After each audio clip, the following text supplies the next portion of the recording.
Pangkalahatang naging maayos at mapayapa ang paggunita ng undas. Ito'y base sa tala ng pambansang pulisya. Ang buong ulat ihatid sa atin aming kasamang si Alvin Baltazar. Naging mapayapa sa pangkalahatan ng sitwasyon sa buong panahon ng pag-aalaala sa Todos Los Santos at Undas. Itong naging pagtaya ng pamuno ng PNP na mananatiling nasa ilalim ng full alert status hanggang ngayong araw na ito. Sinabi ni PNP Deputy PIO Chief Senior Superintendent Robert Poe na sa buong panahon ng Undas, 3 insidente lamang ng gulo ang kanilang naitala na hindi hamak na mas mababa sa 8 insidente na nai-record nung nakaraang taon. Ang assessment ng kapulisan ditong kararang Undas ngayong taon ay general peaceful at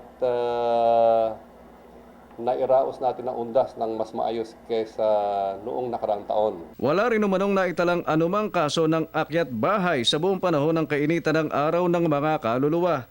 Dahil na rin ito ayon kay Po ng ginawang masusing paghahanda ng kanilang hanay na hindi lamang nakatutok sa iba't ibang mga sementeryo, kundi pati ang mga naiwanang bahay anya ay naging subject din ng kanilang pagbabantay. Wala po tayong naitalang akyat bahay nationwide.